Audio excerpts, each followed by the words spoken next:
आइए तो हम लोग स्टार्ट करते हैं सीधा सीधा। मैं अभी कैलकुलस पोर्शन से स्टार्ट करता हूं। तो कैलकुलस में जो हमारा है टॉपिक,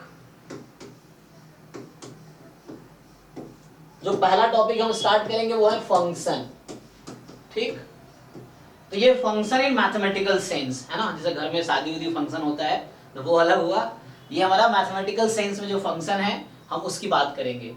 तो चलिए मान लें हमारे पास कोई दो सेट है, late A and B are two non-empty set।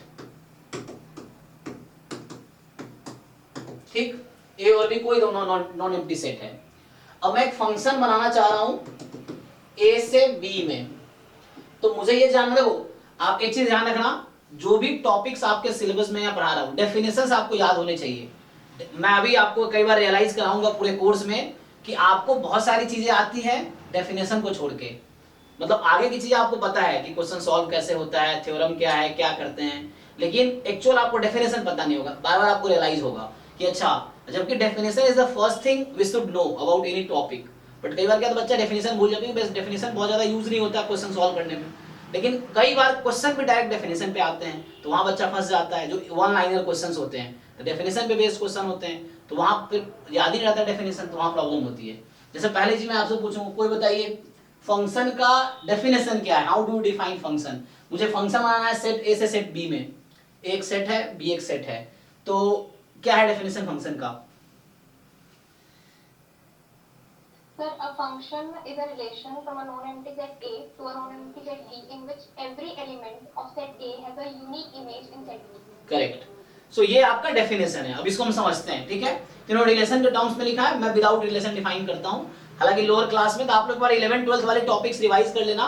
मैं आपको जो लोग थोड़े से खुद से एफर्ट्स कर रहे हैं घर पे, तो जैसे 11 12 में अगर आप देखेंगे ना, तो 11 12 के जो भी टॉपिक्स हैं एक बार आप रिवाइज कर लेना। डेफिनेशंस हो गया, एग्जांपल्स हो गए, थ्योरम्स हो गए, जस्ट रिवाइज करो, वो भी मैं हेल्प कराऊंगा यहाँ पे, फिर आप देखो। तो आपने सही बताया।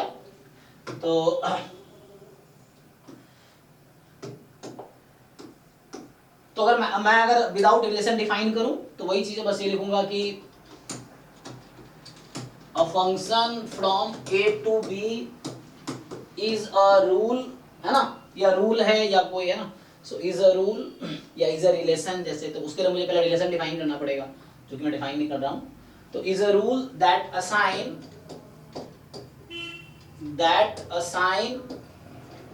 Each element of set A. तो पहली कंडीशन ये है कि each element of set A to a unique image in set B. ठीक है, तो ये बेसिक डेफिनेशन है फंक्शन का। अब मुझे इसको समझना है, ये तो हो गया लैंग्वेज में लिख दिया हमने, अब इसको समझना है कहना क्या चाह रहा है कि एक सेट ए है, सेट बी है, सेट मतलब फैमिली, तो एक फैमिली से दूसरे फैमिली में आप रिलेशन बना रहे हैं, मैथमेटिकल रिलेशन यहाँ पे होगा।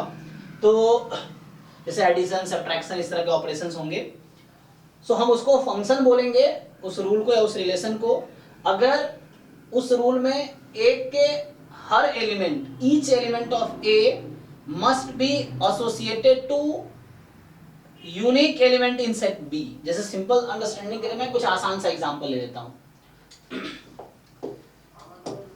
लेट्स से ए मेरे पास है 1 2 3 और बी मेरे पास है 4 5 6 7। चलिए अब मैं सिंपली कुछ वेन डायग्राम से ही समझा देता हूं आपको। तो एरो डायग्राम से, वेन डायग्राम सेट को रिप्रेजेंट करने के लिए यूज करते हैं, एरो डायग्राम फंक्शन या रिलेशन को रिप्रेजेंट करने के लिए यूज करते हैं। तो हम एरो डायग्राम बनाता हूं। सो एरो डायग्राम क्या कहता है, जैसे मान लो यहाँ पे मैं बनाऊं अगर, सो ये A है और ये आपका B है, 1 2 3 और यहाँ आपके पास 4 5 6 7। ये A है, ये B है। A से B में मुझे एक फंक्शन बनाना है, मान लीजिए F मुझे चेक करना है। तो अगर मैं ऐसा करता हूं कि मान लो 1 का रिलेशन 5 के साथ है, 3 का 6 के साथ है। अब मुझे बताइए ये जो हमने लिखा है, इसी को, ये इसको बोलते हैं एरो डायग्राम ना। इसको आप दूसरे फॉर्म में लिखेंगे तो ऐसा भी लिख सकते हैं आप कि सेट जहां पे 1 का मैप 4 के साथ है, 2 का मैप 5 के साथ है, 3 का मैप 6 के साथ, ऐसा भी लिख सकते हैं आप। तो ये हो गया एरो डायग्राम। इसको बोलते हैं, कोई याद ना जाता, आपको याद है कौन सा फॉर्म है ये? तीसरा तरीका है, हाँ yes, Cartesian product of two sets है। लेकिन ये एक्चुअली ठीक है, अगर मैं कार्टेशियन प्रोडक्ट डिफाइन करता ए क्रॉस बी, जिसको बोलते हैं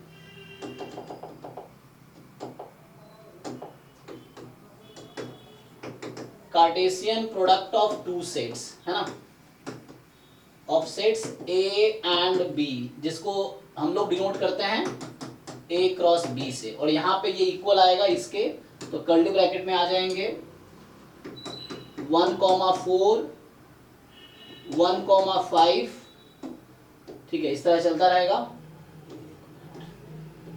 और 1,4 1,5 2 1 4 1 5 1 6, चलो ऐसे लिख लो, 1 6 1 7 2 4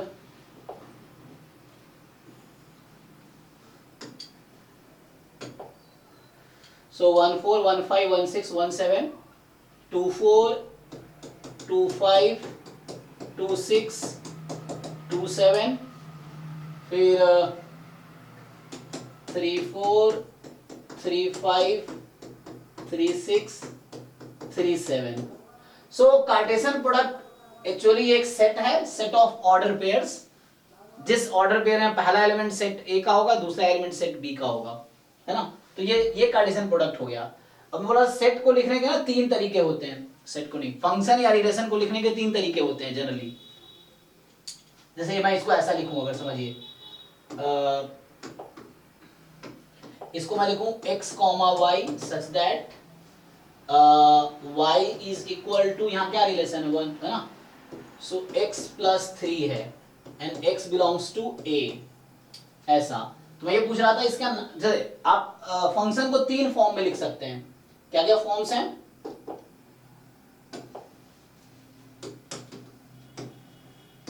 एक तो फॉर्म है जो पहला मैंने बना रखा है, उसका नाम है एरो डायग्राम।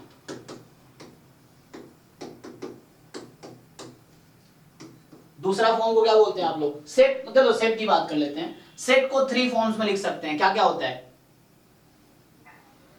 2 फॉर्म, चलो सेट का 2। हाँ, रिलेशन की बात कर रहा हूँ, सेट छोड़ो, सेट पे रिलेशन मत, रिलेशन को हम 3 तरह से लिख सकते हैं ना, एरो डायग्राम, हाँ, रोस्टर, और इसको क्या बोलते हैं? ये रोस्टर है, और इसको यस, हाँ सही कह रहे हैं आप। सो रोस्टर फॉर्म, या इसी को टेबुलर फॉर्म भी बोलते हैं कई बार लोग, और यहाँ पे सेट बिल्डर फॉर्म, ये आपके पास। मैं कह रहा हूं एक ही चीज को मैंने 3 तरीके से लिखा है यहाँ पे, दिस, ये तीनों एक ही चीज को रिप्रेजेंट कर रहा है। अब मेरा क्वेश्चन ये है कि ये जो मैंने अभी रिलेशन बनाए हैं, मतलब जो भी हमने ए से बी में जो एसोसिएशन किया है, या एक रिलेशन बनाया है, या कोई रूल डिफाइन किया है, तो क्या ये फंक्शन है एज पर डेफिनेशन? हाँ या ना? No, sir. वाई?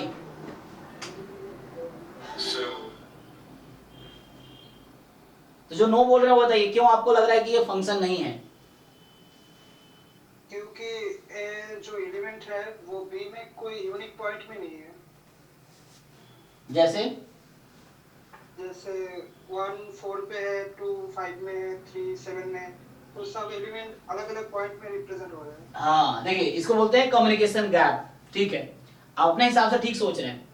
अब हमें क्या करना है, इसको क्लैरिफाई करना है। हमने बुक में पढ़ा, अब ये स्टेटमेंट लिखा हुआ है, सब लोग अपने हिसाब से समझेंगे, तो हमें, है ना, इसको बोलते हैं कम्युनिकेशन गैप ना। जैसे सामने वाला कुछ और बताना चाह रहा है, हम कुछ और समझ जाते हैं, तो इस तरह से कई बार है। तो आपको यहाँ पे ये समझना है कि यहाँ कहना क्या चाह रहा है ये। So each element of A, है ना, that assign each element of A to unique element in set B. तो यहाँ ऐसा नहीं कह रहा कि all elements are same. Unique का यहाँ मतलब है कि एक के पास एक इमेज होगा, मतलब ये कहना चाह रहा है।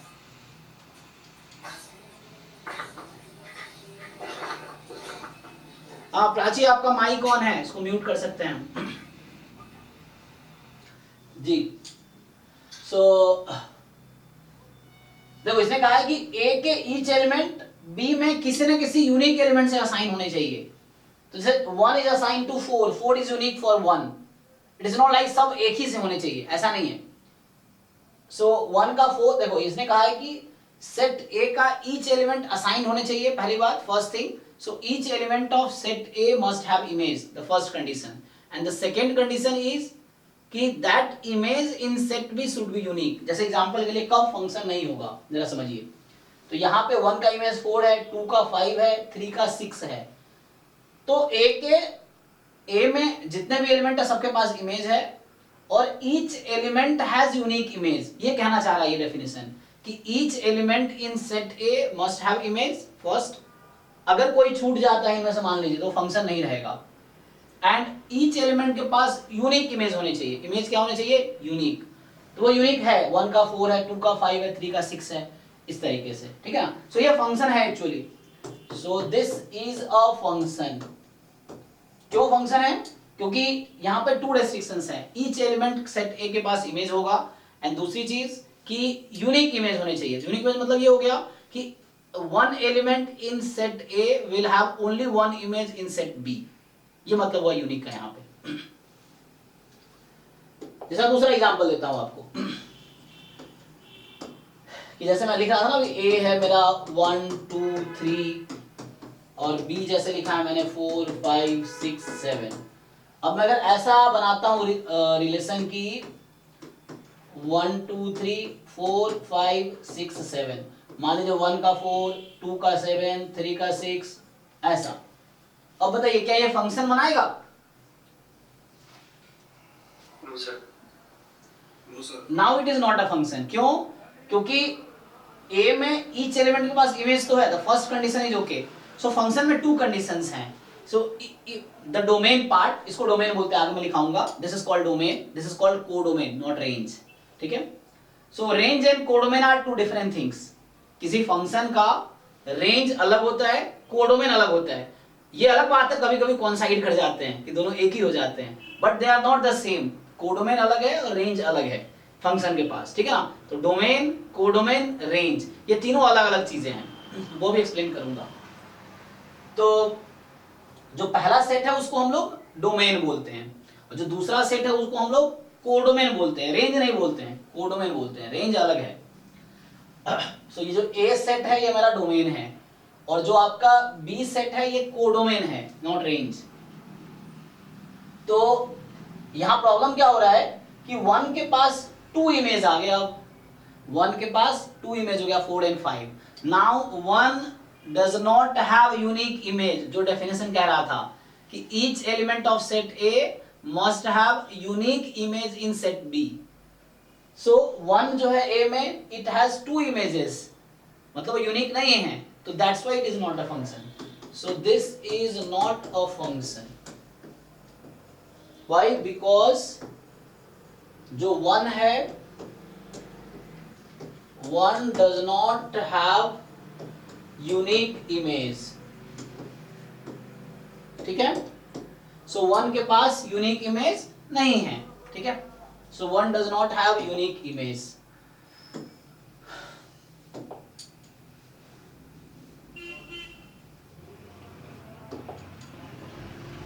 ओके, तो मैं क्या लिख रहा था, ठीक है ना। और तीसरा केस देखिए, जैसे ऐसा हो सकता है कि ए बी, जैसे यहाँ 1 2 3 है, 4 5 6 7 है, 1 4 पे गया, 2 4 पे गया, 3 4 पे गया, बताइए।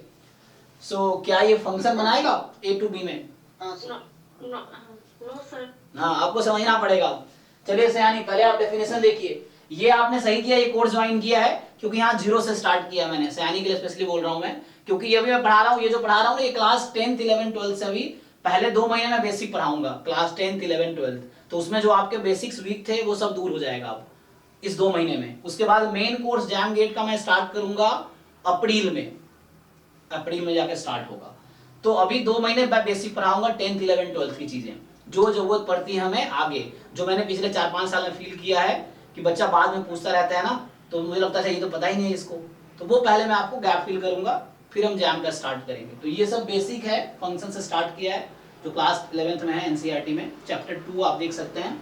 जो लोग बुक्स देखना चाहे अभी एनसीईआरटी फॉलो कर सकते हैं।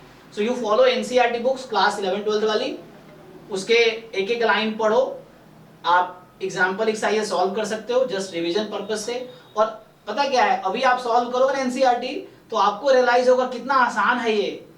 जब आप 11 12 में थे या हम जब 11 12 में थे कितना मुश्किल लगता था उस टाइम, लेकिन अभी आप उठा के देखो 11 12 की बुक और एग्जाम्पल सॉल्व करो, एक्सरसाइज सॉल्व करो, तो आपको लगेगा कितना आसान है। और मैं एक और बताता हूँ, वहाँ एक साल में पूरा 11 हम पढ़ते थे ना, अभी आप 10 दिन या इनफैक्ट एक महीने में पूरा किताब खत्म कर सकते हो आप अभी, क्योंकि आप इस लेवल पे आ गए ना। तो आपके लिए बहुत छोटी चीज है वो 11 12 की चीजें कवर करना। एक 11th की बुक आप 10 दिन में खत्म कर सकते हो, क्योंकि उसमें कुछ खास नहीं, most of thing you know, कुछ ही चीजें हैं जो आपको जानने की जरूरत है, लेकिन रिवीजन हो जाएगा तो जो भूल चुके हैं वो सब याद आ जाएगा। ये है, तो एक बार 11 12 की पूरा कोर्स आप जस्ट एक बार रिवाइज कर जाओ, वो लोग जिनको लगता है बेसिक्स वीक है उनके लिए। और बाकी कहीं भी डाउट हो, लाइव क्लास है, आप कुछ भी पूछ सकते हो, ठीक है, अपने लेवल पे मैं आपको पूरी हेल्प करूंगा। सो पहले डेफिनेशन देख लीजिए, इसने कहा है कि each element of set A a function from A to B is a rule that assign each element of set A to a unique image in set B। तो यहाँ क्या है एक्चुअली कि आपको पहले समझना है कि कहना क्या चाह रहा है ना, जो वो कहना चाह रहा है कि आप वही समझ रहे हो, ये आपको समझना पड़ेगा। तो इसने कहा है कि A से B में कोई फंक्शन कब होगा, अगर A में हर एलिमेंट के पास इमेज होना चाहिए, फर्स्ट कंडीशन कि सेट A में हर एलिमेंट के पास इमेज होना चाहिए। दूसरी कंडीशन है कि each element of set A must have unique image in set B। so एक एलिमेंट के पास एक ही इमेज होगा, मतलब यूनिक इमेज होगा, तब जाके बोलेंगे हम कि वो फंक्शन है एक्चुअली। तो देखिए, तो यहाँ पे क्या आएगा, अब चेक करो ठीक से, बताओ। जैसे ये फंक्शन नहीं था, क्यों नहीं था कि 1 के पास 2 इमेजेस है, तो यूनिक इमेज नहीं है, इसलिए फंक्शन नहीं है। अब मैं पूछ रहा हूँ ये फंक्शन है कि नहीं है, है, हाँ, yes it is a function, constant function, yes. So all values correspond to the single point, तो this is a function actually. So each element has image and it correspond to a unique point 4, मतलब एक के पास एक image होना चाहिए, that is a restriction only. So ये function है actually. So this is a function and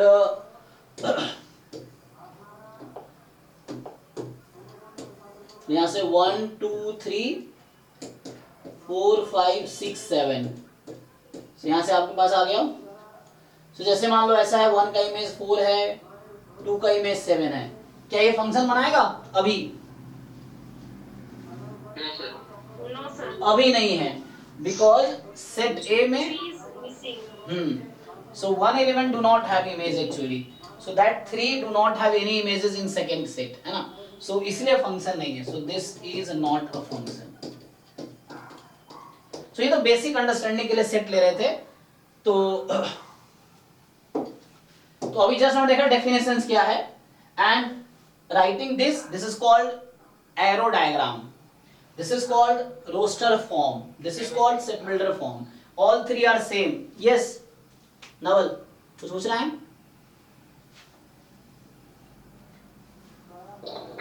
okay, सो ये देखो 1 2 3 ये तीनों एक ही चीज को रिप्रेजेंट कर रहा है, आपको समझना पड़ेगा। राइटिंग दिस और writing this, they are same thing. तो कई बार एग्जाम में ऐसे लिखा आता है फंक्शन, एग्जाम में कई बार फंक्शन ऐसा लिखा आता है, ऐसा तो कम ही मिलता है बट आ सकता है ऐसा भी। सो ये चीजें हैं, तो एक ही बाकी चीज को भी लिखा जा सकता है उस तरीके से। तो ये 3 फॉर्म है, arrow diagram, roster form, set builder form, ठीक है। अब देखिए मैं एक फंक्शन ले रहा हूं a से b में, मान लीजिए जैसे लिख रहे थे अभी। So this set a is called, so हमने क्या लिखा, let f be a function from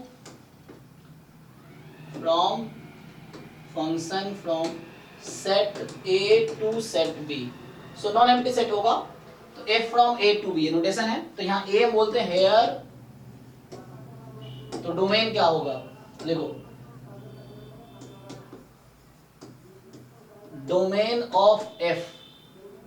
so domain का मतलब हो गया जो सेट a है, set a is domain, domain of function. Codomain of F. So codomain का मतलब है सेट बी।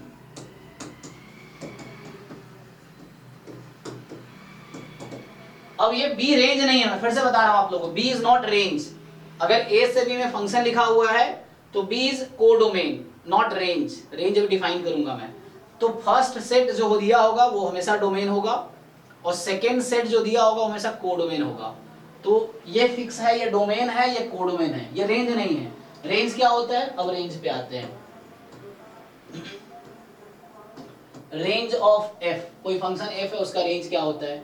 सो रेंज होता है set of all values in B attained bye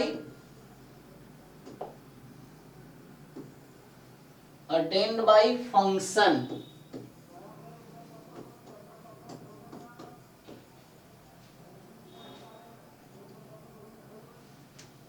या अटेन्ड बाय, है ना, ऐसे बोलते function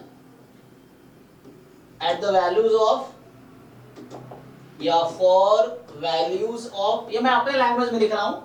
so for values of x in a या for values of elements in a।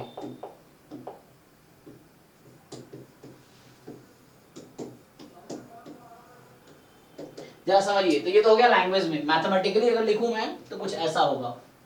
मैं कहना क्या चाह रहा हूं समझिए, मैं कहना ये चाह रहा हूं, जैसे मैं ग्राफ से समझाता हूं, वैल्यू डायग्राम समझाता हूं। सो ये a है, ये मान लीजिए b है। अब इस b के अंदर एक सेट है जिसको मैं fa लिखूंगा। मतलब आई कलेक्टेड दोज एलिमेंट जिसपे ये जा रहा है, ये a है मेरा। अब a में जो भी एलिमेंट्स हैं वो जहां भी मैप हो उसको एक साथ रख लिया मैंने, तो वो वाला जो सेट है वो रेंज है, नॉट होल। हो सकता है कुछ बाहर हो, कुछ एलिमेंट बाहर हो, तो ये बाहर वाले जो एलिमेंट बी में है वो रेंज का पार्ट नहीं है, है ना। बाहर वाला एलिमेंट कभी रेंज का पार्ट नहीं होगा। सो मतलब ये बोलना चाह रहा हूं that is, so range of F को दूसरे तरीके से ऐसा भी लिखते हैं, रेंज ऑफ एफ। तो मैथमेटिकली लोग इसको एफ ए लिखते हैं, दिस इज रेंज। और ये बी नहीं है, F A is different then B. Set B और F A they are two different things. इसका मतलब है y such that y is equal to fx and x belongs to a। ये मतलब है इसका। इसका मतलब ये है कि fa का मतलब है कि सेट ऑफ ऑल y, या मैं शॉर्ट में लिखूं तो इसको ऐसा लिख सकता हूं, सेट ऑफ fx जहां x belongs to a। इतना भी लिख सकते हैं simply, x belongs to a। जो मैंने लैंग्वेज में यहां लिखने की कोशिश की है कि set of all values in b, set of all values in b attained by function for the values of elements from a। so a set a के एलिमेंट के करस्पॉन्डिंग b में जो जो एलिमेंट मैप हो रहे हैं उस elements का जो कलेक्शन है that is range. Not all elements in the set b are range, है ना। b में ऐसे बहुत सारे एलिमेंट हो सकते हैं जो रेंज नहीं है, जो रेंज के पार्ट नहीं है। Range is a set, domain is a set, codomain is a set. Set क्या है? Set is just collection of object, इसको बोलते हैं well defined collection of object. So set is a well defined collection of object. So इसमें किसी को confusion है? मैं एग्जांपल के थ्रू समझा देता हूं। ऐसे डेफिनेशन में कुछ कंफ्यूजन है तो पूछिए किसी को भी। सो मैंने बस समझाने की कोशिश की है कि डोमेन, कोडोमेन, रेंज ये तीनों अलग अलग चीज है। हाँ, ये अलग बात है कि तीनों एक ही सेट हो सकता है। कई बार डोमेन भी रियल नंबर है, कोडोमेन भी रियल नंबर है, रेंज भी रियल नंबर है, लेकिन डेफिनेशन तीनों के अलग अलग है। ओके है? इसे एग्जांपल के लिए देखिए।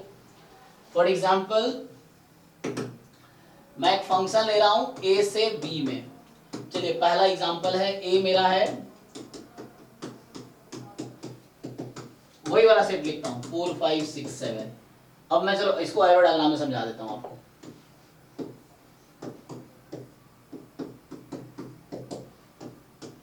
सो ये a है, ये b है, ये f है। अब f या तो मैं ऐसा लिख सकता हूं यहां पे कि ऐसे लिख दूं 1 7 2 5 3 4 मान लो ऐसा लिख दिया मैंने, चलो या लेट्स से 3 5 ही कर देता हूँ, ठीक। तो समझिए यहाँ क्या होगा, तो 1 का इमेज है 7, 2 का इमेज है 5 एंड 3 का इमेज भी है 5। सो पहले तो ये बताओ क्या ये फंक्शन है कि नहीं है? Yes, sir. है, ठीक है। So every element of set A has images, each has unique image. हमें देखना है कि एक एलिमेंट के पास एक ही इमेज हो, वो इमेज कॉमन है डिफरेंट है उससे मतलब नहीं है, ईच एलिमेंट के पास एक इमेज। यहाँ 2 का भी 5 है, 3 का भी 5 है, कोई प्रॉब्लम नहीं है। ये तब प्रॉब्लम करेगा जब 1 1 चेक करेंगे। ये 1 1 फंक्शन नहीं है, बट फंक्शन है, 1 1 नहीं है, वो बात की बात है, 1 1 डिस्कस करेंगे हम कि फंक्शन को 1 1 कब बोलते हैं। अभी फंक्शन है, फंक्शन होने के लिए दो रिस्ट्रिक्शन था कि सेट ए में सबके पास इमेज हो और ईच के पास एक ही इमेज हो, मतलब यहाँ से एक ही एरो निकलता हो, एक एलिमेंट से एक ही एरो जाना चाहिए। अच्छा, तो अब मैं बस आपको ये पूछना चाह रहा हूँ कि इस फंक्शन में डोमेन क्या है, बताइए डोमेन कौन सा सेट है और कोडोमेन कौन सा सेट है और रेंज कौन सा सेट है, आपको ये बताना है जस्ट।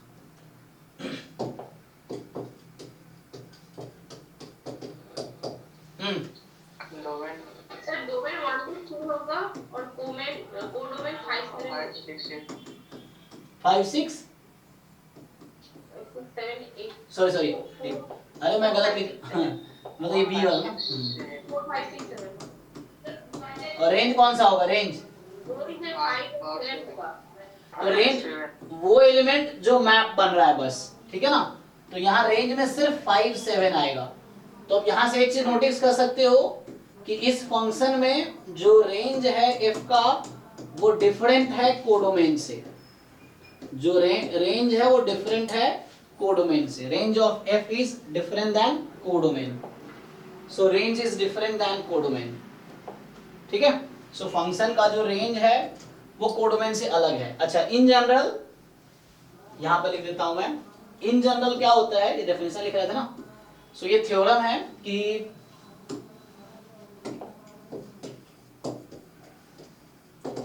जो भी फंक्शन का रेंज होगा वो हमेशा सबसेट होगा। Range is a subset of codomain,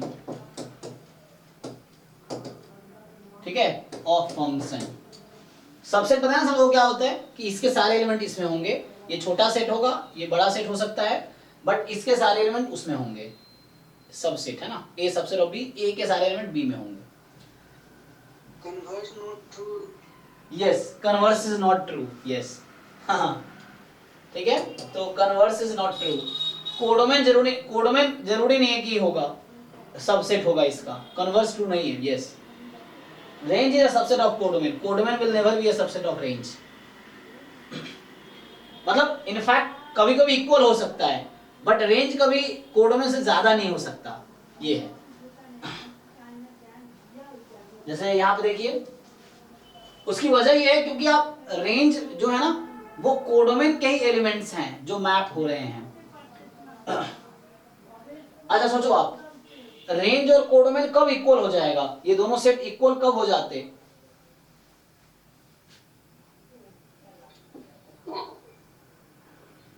जब इक्वल जब वो एलिमेंट्स सेम होगा, मतलब ए के एलिमेंट्स हाँ, और बी के एलिमेंट्स सेम होगा। मतलब रेंज में जो एलिमेंट्स हैं वो सब मैप हो जाते हैं किसी न किसी के साथ, ये हाँ उस तरह से, हालांकि उसको ऑन टू बोल देते हैं। हाँ, तो उस तरह से हो जाएगा, ठीक है। अच्छा, तो मैं बता रहा था अभी आपको, ठीक है। चलो थोड़े से थोड़े आप थोड़ा क्वेश्चन डिफिकल्ट बनाते हैं। देखो, अब जैसे मेरा क्वेश्चन है कि f है मान लो a से b में, तो a से b ना लिख के मैं लिखता हूं, अब मान लो फंक्शन है r से लेके r में, ठीक, इस तरह से। अब मैं क्या लिख दिया, r to r। तो ये ऐसा r क्यों लिख रहा हूं, ये नॉर्मल r क्यों नहीं है?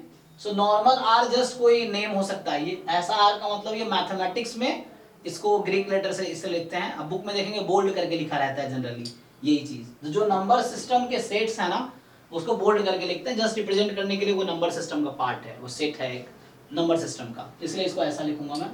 जैसे नेचुरल नंबर को जब मैं लिखूंगा तो ऐसा लिख दूंगा, बुक में भी देखेंगे बोल्ड करके लिखा होगा, इंटीजर ऐसे लिख दूंगा ना, बात बराबर है। सो एफ आर से आर में है और एफ एक्स मान लीजिए आपके पास है x square upon 1 plus x square. अब मैं आपसे पूछूं इस क्वेश्चन में, बताइए मुझे कि इस फंक्शन का डोमेन क्या है, इसका कोडोमेन क्या है और रेंज क्या है।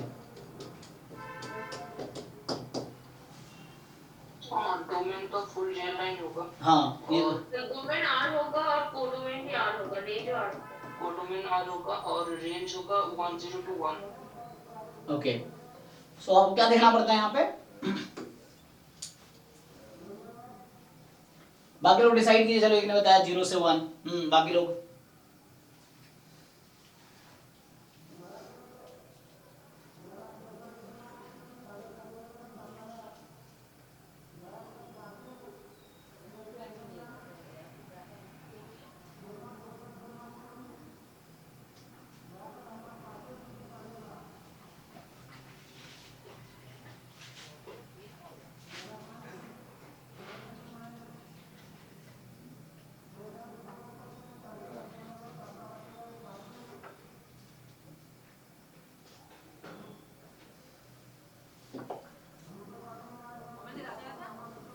बाकी लोग देखिए। तो अब देखो होता क्या है,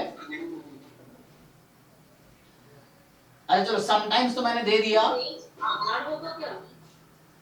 नहीं आपको रेंज के लिए सोचना पड़ेगा। फिर से आप दिमाग लगाइए, यहाँ पे ए जो सेट है ना, जो ए होता है, जैसे मैंने बोला था ए, तो यहाँ पे ए वो रियल नंबर है। रियल नंबर का मतलब होता है इंटरवल है -∞ से +∞।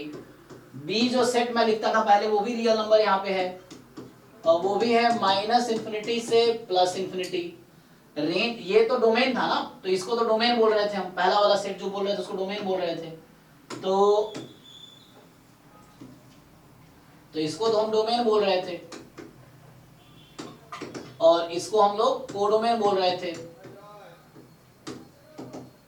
और रेंज जो होता है, जो मैं रेंज लिख रहा था वो एफ ए लिख रहा था ना। एफ ए मतलब एफ एक्स की क्या क्या वैल्यू आ सकती है उसका एक कलेक्शन बनाना है। सो रेंज मतलब फंक्शन की जितनी भी पॉसिबल वैल्यूज है उसका एक सेट में लिख के बताओ क्या क्या होगा, ये बताना है आपको कि फंक्शन की पॉसिबल वैल्यूज क्या क्या आ सकती है, उसको जितनी पॉसिबल वैल्यूज आ सकती है उसको एक सेट में लिखना है, वो रेंज होगा यहाँ पे। closed 0 to open 1। हाँ सो अब देखना आपको ये सोचना है कि x में कोई भी रियल नंबर ले सकता हूं। तो ये जो बताता है ना, जैसे आप देखते हैं मैं फंक्शन लिखता था, कहीं भी मैं लिखता हूं फंक्शन a से b में, इसका क्या मतलब है कि x यहां से होगा और fx यहां से होगा। तो x बिलोंग करेगा इस सेट में, fx बिलोंग करेगा इस सेट में।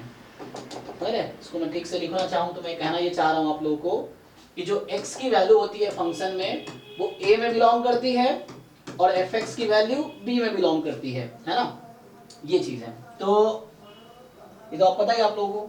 तो यहाँ पे इसलिए जो मैं एरो डायग्राम बना रहा था ना, तो यहाँ x है और ये मैप करता है fx से। सो जो fx की पॉसिबल वैल्यूज है उसको रेंज बोलते हैं और जो x की पॉसिबल वैल्यूज होंगी वो डोमेन होंगी। हालांकि मैंने लिख रखा है पहले से, तो बताया नहीं, कई बार आपसे पूछता है डोमेन क्वेश्चन में, हम देखेंगे उसको भी।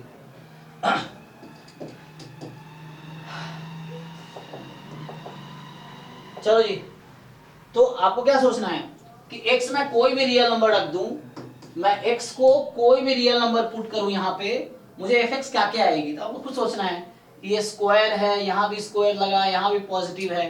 तो पहले तो आपके दिमाग में आएगा कि fx कभी भी नेगेटिव नहीं हो सकता, तो नेगेटिव नंबर बाहर हो गया।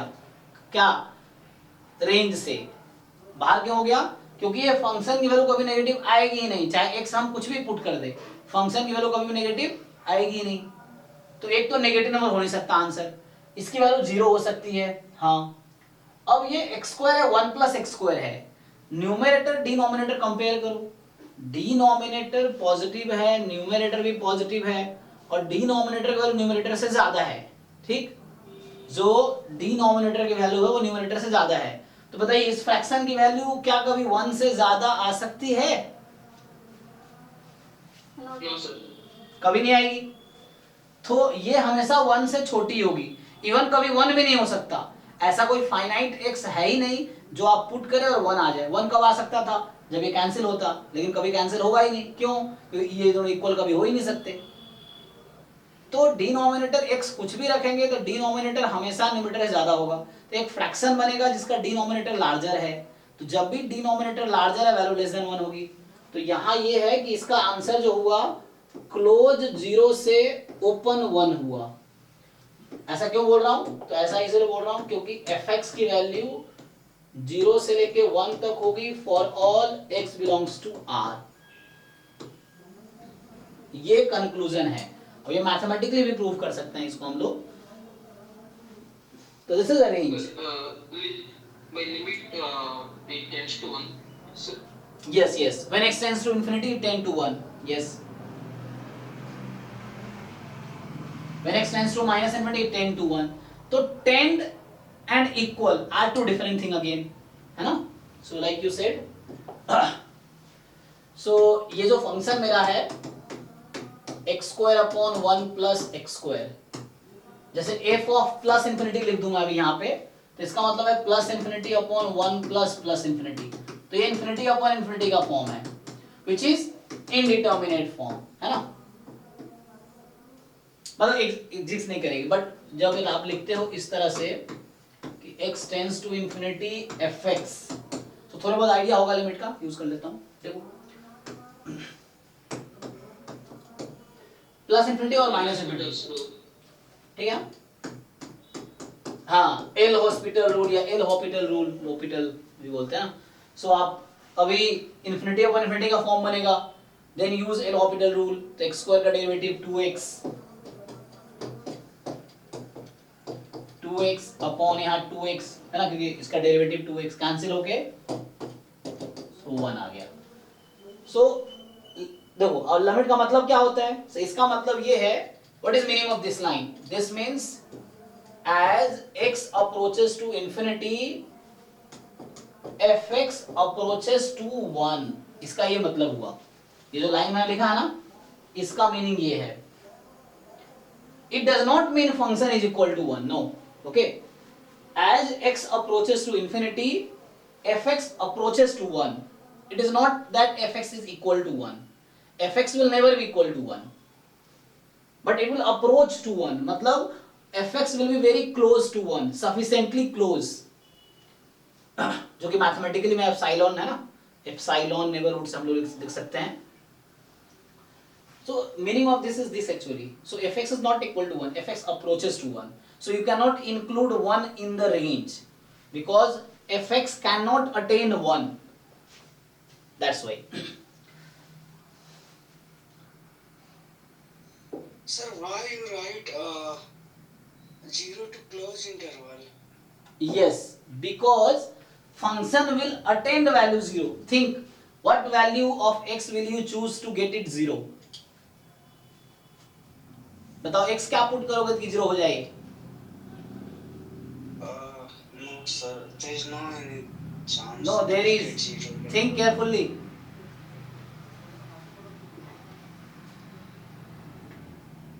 होगा ना? चेक करो। चलो x को 0 रख दो। When you put x is equal to 0, what will happen? Indeterminate forms. नहीं नहीं, कैसे? Carefully. 0 upon 1 plus 0. तो 0 upon 1 plus 0 is what? 0. Exactly 0, because when you put it 0, चलो यहाँ देखते हैं। So यहाँ पे अगर आप f0 फाइंड करोगे तो 0 square 1 plus 0 square, so 0 upon 1 plus 0, 0 upon 1 which is 0.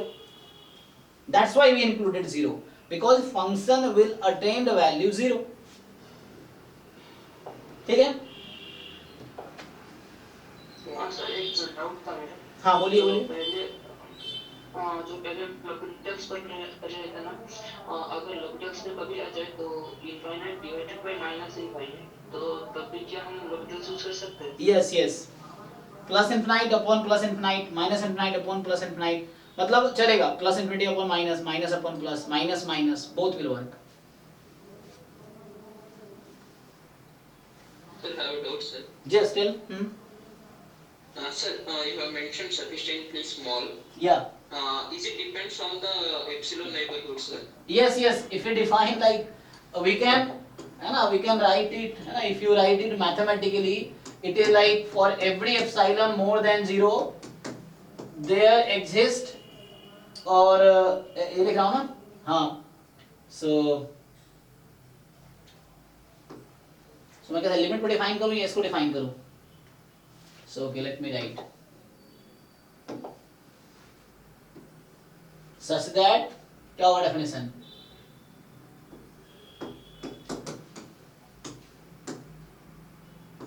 Epsilon, या for any epsilon, लिखने की जरूरत नहीं है. इसका ये मतलब है कि whatever epsilon you choose, this value will be sufficiently small. इसका मतलब ये हुआ ना. अच्छा anyway छोड़ो, मैं इसका लिख देता हूँ. What is the definition of this? Limit x tends to a, fx is equal to l. जैसे उसने क्वेश्चन पूछा उसके हिसाब से. So how do we define? इसका मतलब है कि as x approaches to a, fx will approach to l. So as x approaches to a, fx will approach to l. So means, now I will define this term. So means for all epsilon greater than 0, there exists a delta more than 0 such that so x minus a less than delta will imply fx minus l will be less than epsilon.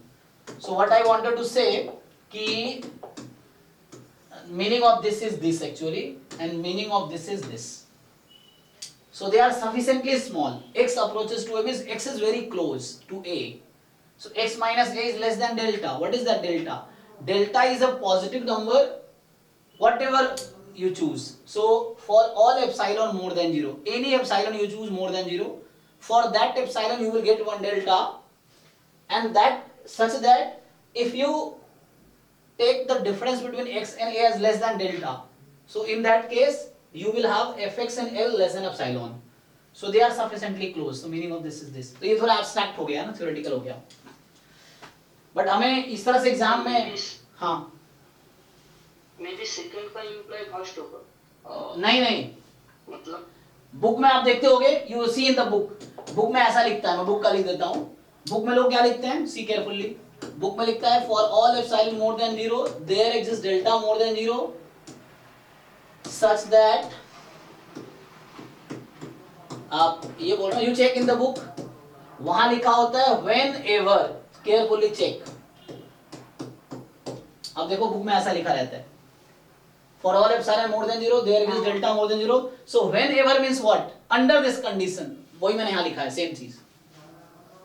So book वाले ऐसा लिखते हैं कि this happens whenever this happens. So whenever this happens this will happen, not this implies this. हाँ, question जब आप solve करते हैं so we start from here, क्योंकि we have given epsilon.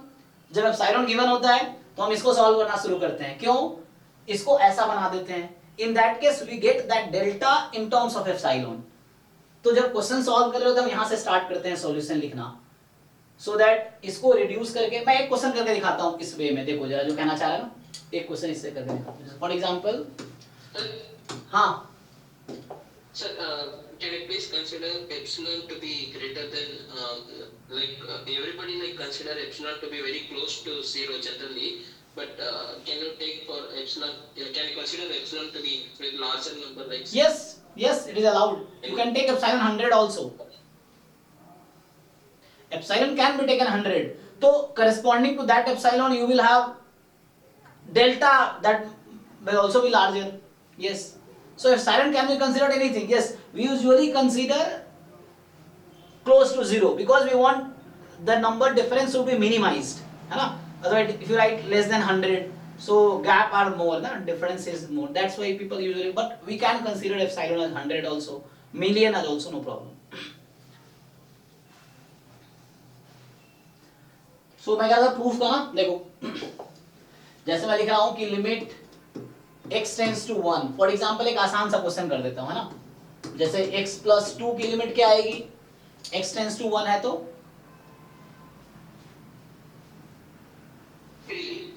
3, ठीक है। तो ये तो बिल्कुल कैलकुलस हो गया।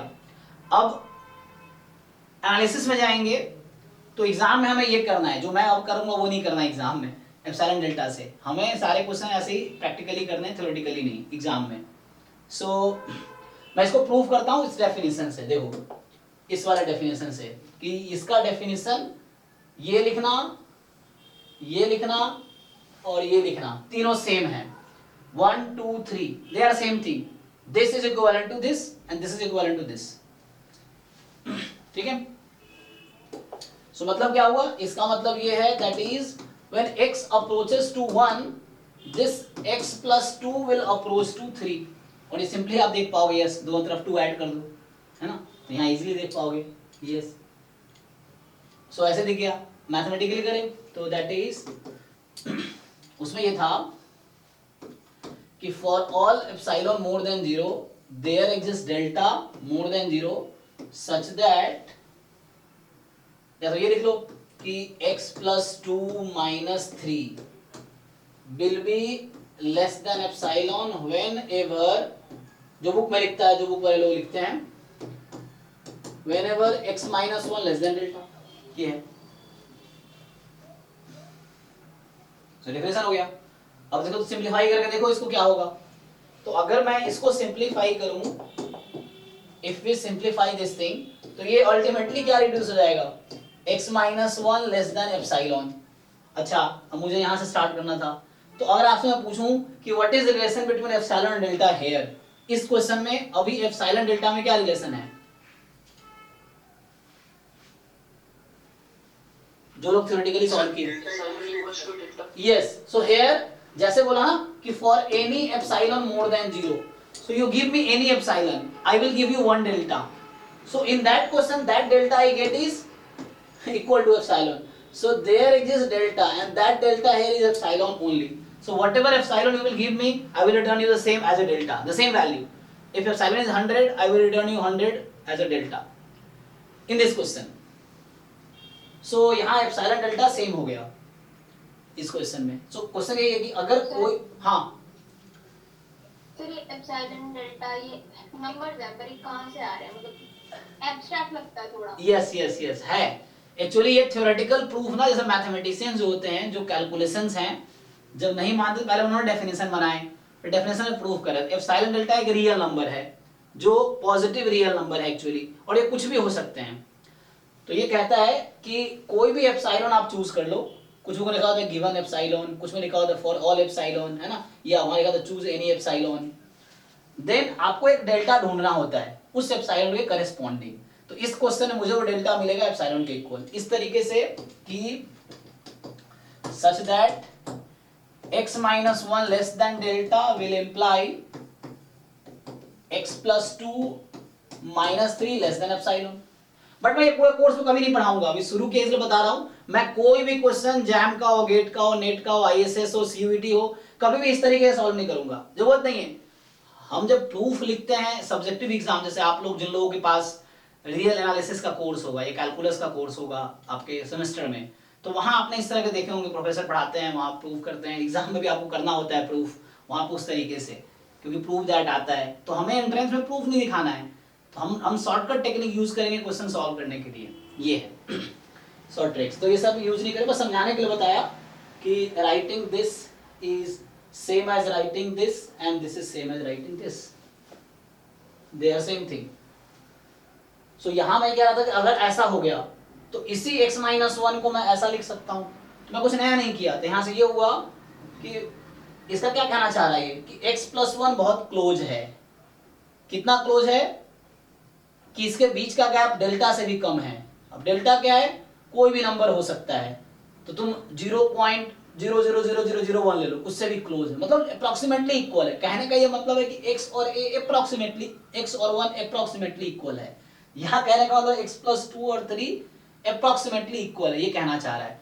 एप्सिलॉन डेल्टा भाई भाई है, डेल्टा 1 डेल्टा 2। कुछ बुक में क्या करता है, इसको डेल्टा 1 इसको डेल्टा 2 लिखता है, यहाँ डेल्टा 2 डेल्टा 1 लिखता है, या एप्सिलॉन 1 एप्सिलॉन 2 लिखता है। तो ये तो एब्स्ट्रैक्ट हो गया, थ्योरेटिकल हो गया, उसमें हम नहीं जाएंगे, बस समझाने के मैं यूज कर लिया, आगे आता हूँ मैं काम पे। ठीक है, तो इसको छोड़ते हैं, अभी हम अपने काम पे आते हैं। तो हम यहाँ पे थे तो यहाँ से हमारा एक्चुअल आंसर आया क्लोज 0 ओपन 1। ठीक है, अब देखो यही क्वेश्चन आपके एग्जाम में भी इस तरह क्वेश्चंस आए हैं, वहां पे जब 1 1 ऑन 2 का कॉन्सेप्ट आएगा, अगर मैं आपसे पूछ लूं, चलो यही सेम क्वेश्चन कि थोड़े से आपको चेक करते हैं बैकग्राउंड आप, जैसे मान लो ये जैम में ये क्वेश्चन आ चुका है, इस तरह क्वेश्चन, सेम क्वेश्चन जो 11 12 वाले क्वेश्चन जैम में भी आते हैं, गेट में भी आते हैं, you will feel many time, क्योंकि paper is not always difficult, कुछ आसान क्वेश्चन, कुछ एवरेज क्वेश्चन, कुछ मुश्किल क्वेश्चन। तो आसान क्वेश्चंस में वही क्वेश्चंस रहते हैं जो हमने 11 12 में पढ़े हैं या बीएससी में पढ़े हैं, वैसे तरह क्वेश्चंस आते हैं। तो जैसे x² अपॉन 1 प्लस x² है, कभी कभी ये क्वेश्चन ऐसा आएगा, मान लो एग्जाम के पर्सपेक्टिव से लिख रहा हूँ, एग्जाम में कैसा आएगा, तो एग्जाम में ऐसा लिखा आएगा ये कि consider a function this, okay, options होगा option A, domain of f is r, है ना, b। अच्छा देखो, जब आपको कोडमेन दिया ही नहीं है तो कोडमेन पूछेगा भी नहीं।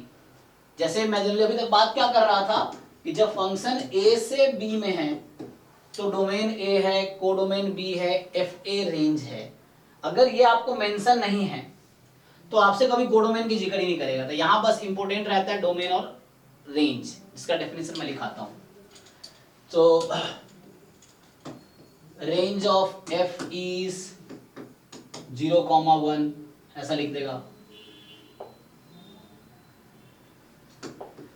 मतलब अभी मैं ऐसा कर देता हूँ, मतलब एग्जाम में लिख देगा, हाँ मान चलो 0,1 ऐसा लिख देगा। फिर तीसरा ऑप्शन बना देगा जो जैम में क्वेश्चंस आते हैं कि f इज, अच्छा मैं बहुत कर्सिव लिख रहा हूँ, हाँ वो थोड़ी राइटिंग खराब है मेरी, धीरे धीरे समझ आने लगेगा, कुछ दिन में समझ आने लगेगा, थोड़ी राइटिंग खराब है। So range of f, domain of function f is real number, ठीक, and the range of f is 0 1, f is 1 1 function and d है f is on 2। अच्छा अगर on 2 की बात करेगा तो फिर यहाँ पे वो आपको वो देगा, क्या देगा, कोडोमेन रेंज देगा फिर तो यहाँ फिर कोडोमेन देगा वो, नहीं तो आपसे, मैं आपसे रेंज नहीं पूछ रहा हूँ, मैं बस ये पूछता हूँ f is not 1 1 फंक्शन, या मैं ऐसा बोलूं कि f इज इंक्रीजिंग फंक्शन। चलो ऐसा,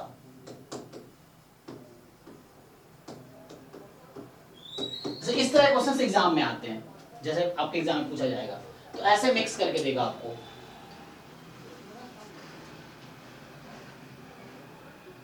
चेक कीजिए, बताइए। तो यहां से क्वेश्चन उठेगा what is 1 1, what is increasing, क्योंकि मैंने तो पढ़ाया नहीं, बट मैं मान रहा हूं थोड़ा बहुत आपको पता है पहले से। तो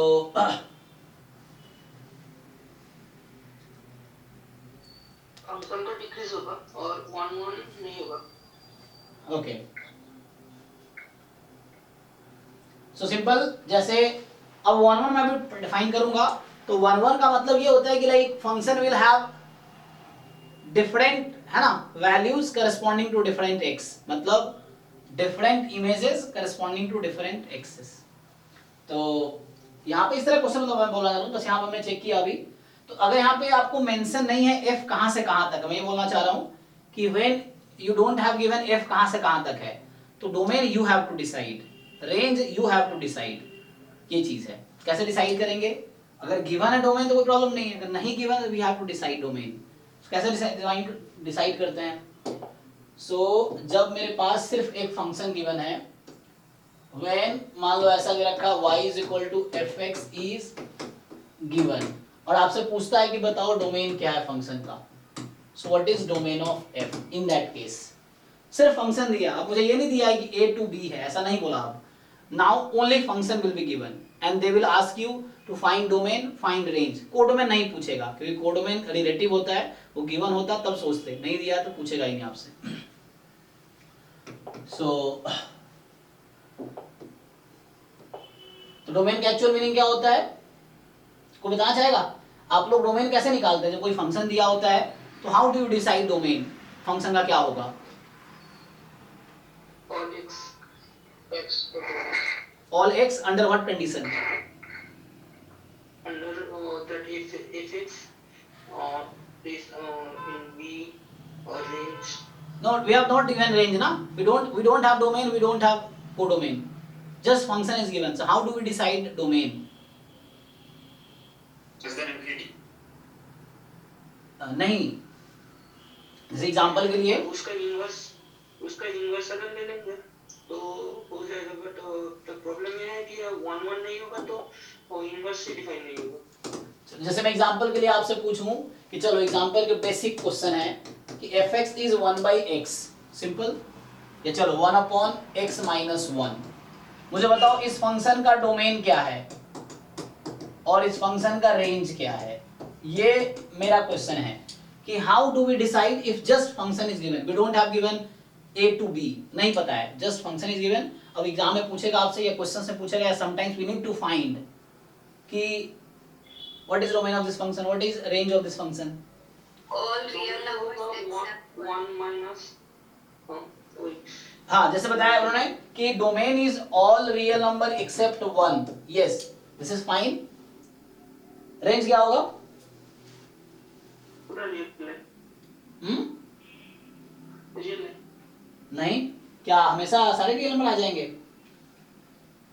you tell me 1x for which fx will attain value 0। ऐसा x की वैल्यू बताओ जिसके लिए फंक्शन 0 हो जाएगा। Do you have any such x? So 0 cannot be in range means, so think. Sir, range will be all real number except 0. Yes, so all real number except 0, but my again question is how do we decide? Answer is correct. बताइए प्राची, आप कैसे decide करते हैं domain range? मतलब पीछे की story क्या है? मतलब एक Sir, हाँ we will find domain, like we will say that on which element it is not defined, the function is not defined. Yes, so इन्होंने जैसे आंसर बताया, जैसे अभी कुछ लोग बता रहे थे for all x, but no, we have to find those x for which function is defined. So means we will exclude those x at which function is not defined. Simple. तो मैं यहाँ थ्योरेटिकली लिख देता हूँ, देखो मैं कहना क्या चाह रहा हूँ। So domain F is set of all possible values of x for which, है ना। और ये जो सपोर्ट आप देखते हो ना, जो हम लोग अभी रैंडम वेरिएबल पढ़ेंगे, तो जो ये सपोर्ट है रैंडम वेरिएबल को, डोमेन ही है एक्चुअली रैंडम वेरिएबल का। That support is domain of random variable actually. मतलब डोमेन ऑफ पीडीएफ और सीडीएफ, नॉट रैंडम वेरिएबल। वो रैंडम वेरिएबल का रेंज हो जाएगा। जो सपोर्ट होता है, that support is the range of random variable. Random variable is itself a function. जो मैं फंक्शन अभी पढ़ा रहा हूँ, random variable is itself a function, pdf is itself a function, cdf is itself a function, pmf is itself a function, probability is even a function। तो सब कुछ function ही है। probability भी एक फंक्शन है। बताओ जी, probability का डोमेन क्या होता है? probability is a function, तो हर फंक्शन के पास डोमेन और रेंज होता है। what is domain of probability function? no, not sample space, not हाँ Omega. omega, no, omega is a sample space, that not is a domain. Omega is not domain of probability function. Real number. No, Natural number. ये अच्छा question है। हाँ, अगर हर function के पास domain range होता है, probability is a function, तो probability का डोमेन क्या है?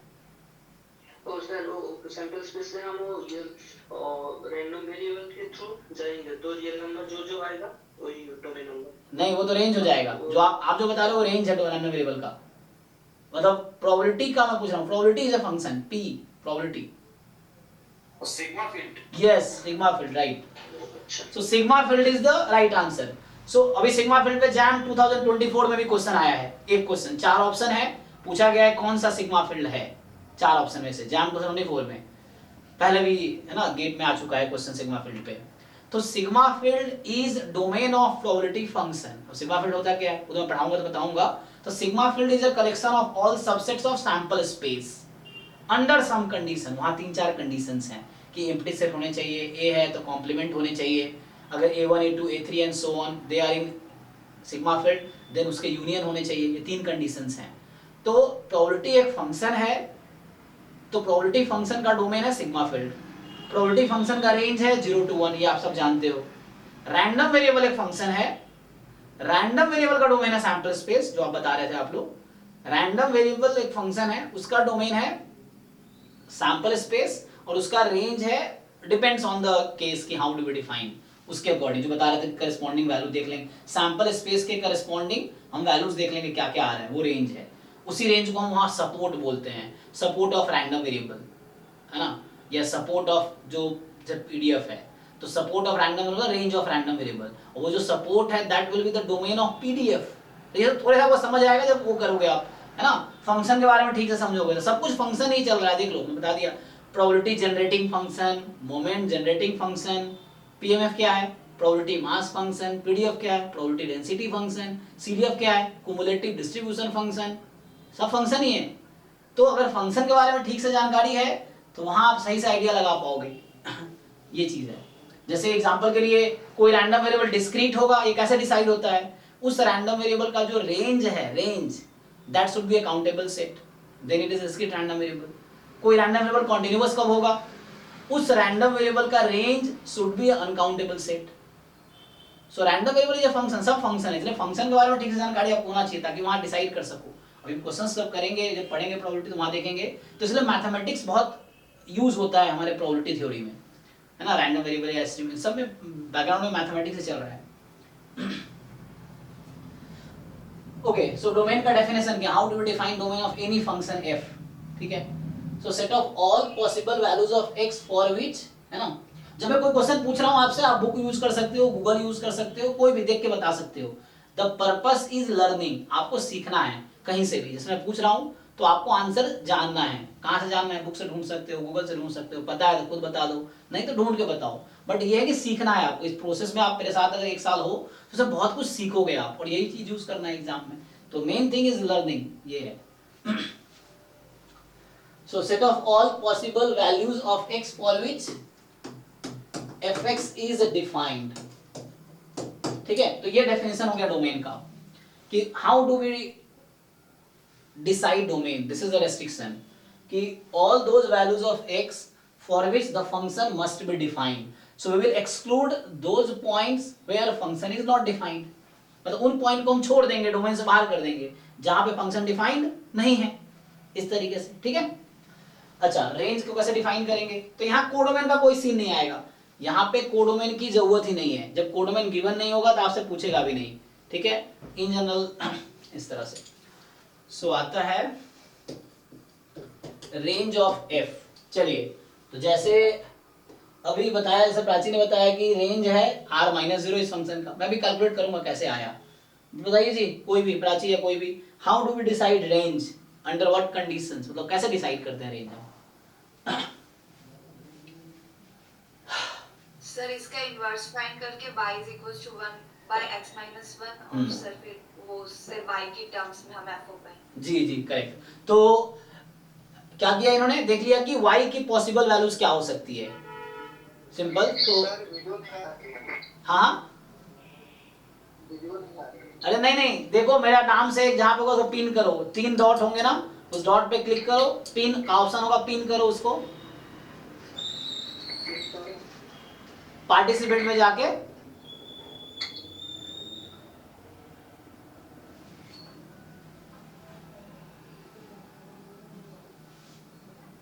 देखो देखो दिखेगा नवल। अच्छा आप सुनो, मेरे आप न्यू हो अभी गूगल मीट पे, अभी समझ आने लगेगा धीरे धीरे, आई थिंक आप न्यू हो तो वो हो गया होगा, बैक स्पेस हो गया होगा फोन आपका, आप वापस जाओ गूगल मीट पे, फिर आपको दिखेगा, वो बैक हो जाता है तो आपको सुनाई सिर्फ दे रहा होगा।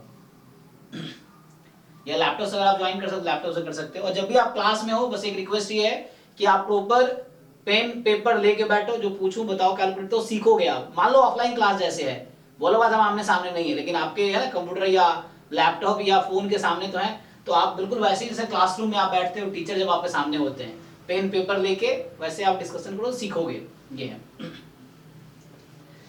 चलिए, तो मैं क्या लिख रहा हूं, रेंज जो हमारे पास है वो होगा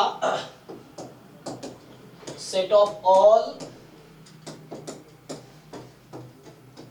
पॉसिबल वैल्यूज ऑफ y, ये है ये y की set of all possible value corresponding so set of all possible values of y corresponding to domain x. so x domain में बिलोंग करेगा, तो उस डोमेन के लिए जो फंक्शन की पॉसिबल वैल्यूज आएगी वो हमारा रेंज है। तो मतलब y की जो पॉसिबल वैल्यू आएगी वो रेंज है। तो अगर सिर्फ मुझे फंक्शन दिया होगा तो इस बेसिस पे हम डिसाइड करेंगे फंक्शन का डोमेन क्या है, रेंज क्या है। ठीक है, आइए जो क्वेश्चन सॉल्व कर रहे हैं तो सॉल्व करके दिखा देता हूं मैं इस वाले को। तो सिंपल, आप देखिए यहाँ पे क्या होगा कि इस फंक्शन में हो क्या रहा है। आपको पहले ये चेक करना है कि ऐसे कौन कौन से पॉइंट है जहां पे फंक्शन डिफाइन नहीं है।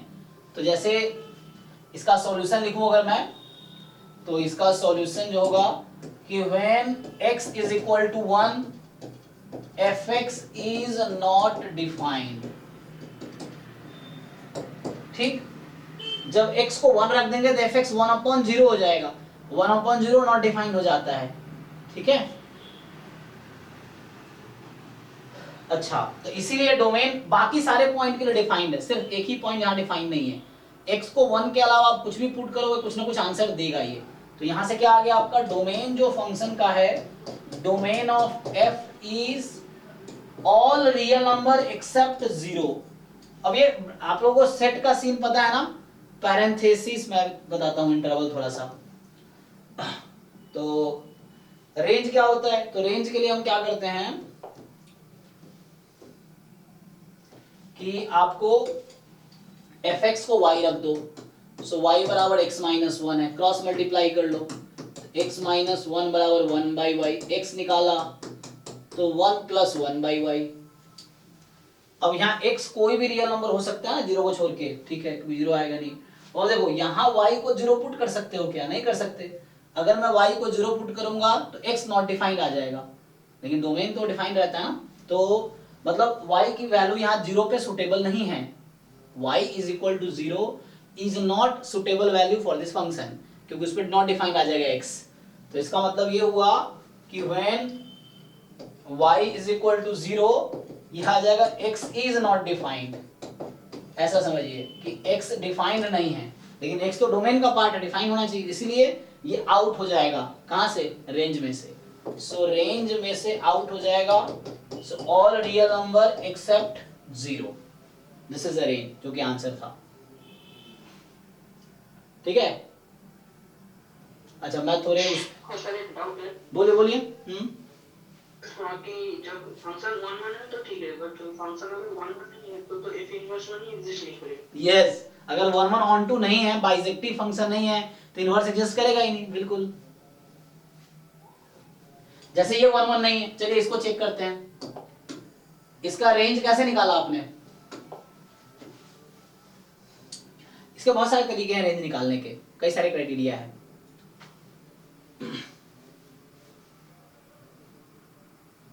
ये तो 1 1 नहीं है ना, क्यों नहीं है?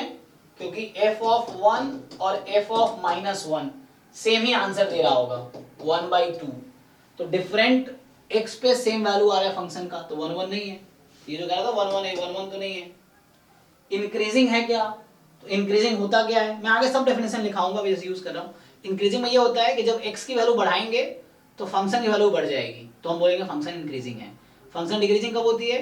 जब x की वैल्यू बढ़ाएंगे और फंक्शन की वैल्यू घटने लगे, तो डिक्रीजिंग हो जाता है। जैसे यहाँ पे एग्जांपल के लिए, जैसे मैं x को रख रहा हूँ मान लीजिए 0, तो फंक्शन तो चलो 0 है, ठीक है। x को मैं अगर 1/2 रख दूं, मान लो अगर आप 1/2 रखो तो क्या मिलेगा? तो x को 1/2 रखो, सो fx आपका आ जाएगा 1/4, 1 + 1/4 5/4, तो 1/5 आ जाएगा। f को 1 रखो, so f1 आपका 1/2 आ जाएगा, ठीक है। अच्छा x को 1 रखना है, x को 2 रख के देखो, तो f2 आपका 4/5 आ जाएगा, अब 4/5 और 1/2 को कंपेयर करो, तो ये है 5/10 और ये है 8/10, ये छोटी होगी ना। हाँ, तो देखो यहाँ पे क्या कहना चाह रहा था मैं, समझो फिर से। सो 1 जो है वो तो लेस देन 2 है, सो F1 और F2 देखो क्या हो रहा है। तो फंक्शन अगर इंक्रीजिंग होगा तो पता क्या होगा, जब 1 लेस देन 2 है तो F1 भी लेस देन F2 होना चाहिए, तब इंक्रीजिंग बोलेंगे। लेकिन यहाँ पे क्या हो रहा है बताओ, F1 F2 में क्या रिलेशन है, 1 तो छोटा है 2 से। अब इसको चेक करो, ये 1/2 का मतलब 5/10 और 4/5 का मतलब 8/10, तो किसकी वैल्यू ज्यादा है यहाँ पे? अच्छा F2 ज्यादा भी तो है, ओह ओके, तो यहाँ पे तो कोई दिक्कत नहीं है। अच्छा मतलब इंक्रीजिंग तो नहीं है ना, ये आगे चेक करो और कोई वैल्यू निकालो। अगर मैं 10 रखूं तो कितना आएगा, हाँ ये 1 तक जा रही है, I think it is increasing function ना, ओके, इन्फिनिटी पे 1 हो रही है, लेकिन नेगेटिव भी तो ले सकते हैं x हम, हाँ ओके देखो, तो यहाँ पे ओके है। और अगर मैं बात करूं -2 और -1, ये रिलेशन है। अब बोलो f ऑफ, इतना लंबा नहीं करना था मुझे, डेरिवेटिव करके भी चेक कर सकते हो, है ना। सो f ऑफ -2 कितना आएगा, यही आएगा, f ऑफ 2 जो है 8/10 5/10, तो -2 छोटा है, लेकिन f ऑफ -2 बड़ा हो जाएगा f ऑफ -1 से। चेक करो भाई,